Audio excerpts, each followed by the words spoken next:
Introdução ao estudo da doutrina espírita. Capítulo 10. Entre as objeções, algumas há das mais especiosas, ao menos na aparência, porque tiradas da observação e feitas por pessoas respeitáveis.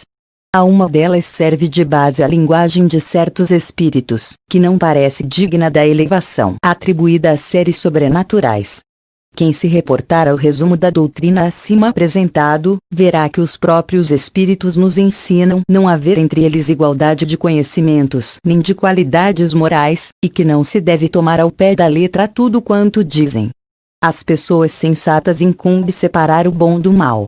Indubitavelmente, os que desse fato deduzem que só se comunicam conosco seres malfazejos, cuja única ocupação consiste em nos mistificar, não conhecem as comunicações que se recebem nas reuniões onde só se manifestam espíritos superiores. Do contrário, assim não pensariam.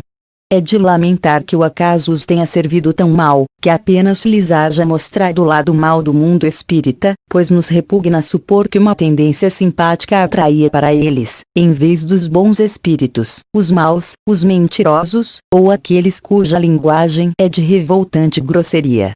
Poder-se-ia, quando muito, deduzir daí que a solidez dos princípios dessas pessoas não é bastante forte para preservá-las do mal que, achando certo prazer em lhes satisfazerem a curiosidade, os maus espíritos disso se aproveitam para se aproximar delas, enquanto os bons se afastam.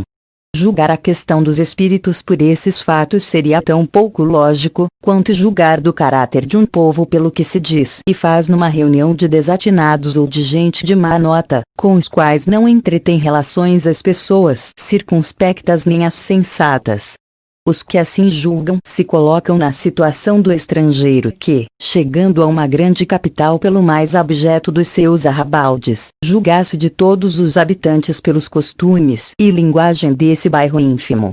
No mundo dos espíritos também há uma sociedade boa e uma sociedade má. Dignem-se, os que daquele modo se pronunciam, de estudar o que se passa entre os espíritos de escola e se convenceram de que a cidade celeste não contém apenas a escória popular. Perguntam eles: os espíritos de escola descem até nós? Responderemos: não fiqueis no subúrbio. Vede, observai e julgareis. Os fatos aí estão para todo mundo. A menos que lhes sejam aplicáveis estas palavras de Jesus: têm olhos e não veem. Têm ouvidos e não ouvem. Como variante dessa opinião, temos a dos que não veem, nas comunicações espíritas e em todos os fatos reais a que elas dão lugar, mais do que a intervenção de uma potência diabólica, novo Proteu que revestiria todas as formas, para melhor nos enganar. Não a julgamos suscetível de exame sério, por isso não nos demoramos em considerá-la. Aliás, ela está refutada pelo que acabamos de dizer. Acrescentaremos, tão somente, que, se assim fosse, forçoso seria convir em que o diabo é às vezes bastante criterioso e ponderado, sobretudo muito moral. Ou, então, em que também há bons diabos. Efetivamente, como acreditar que Deus só ao espírito do mal permita que se manifeste, para perder-nos, sem nos dar por contrapeso os conselhos dos bons espíritos? Se ele não o pode fazer, não é onipotente. Se pode e não o faz, desmente a sua bondade. Ambas as suposições seriam blasfemas. Note-se que admitir a comunicação dos maus espíritos é reconhecer o princípio das manifestações. Ora, se elas se dão, não pode deixar de ser com a permissão de Deus.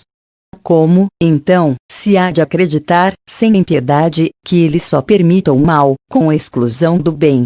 Semelhante doutrina é contrária às mais simples noções do bom senso e da religião.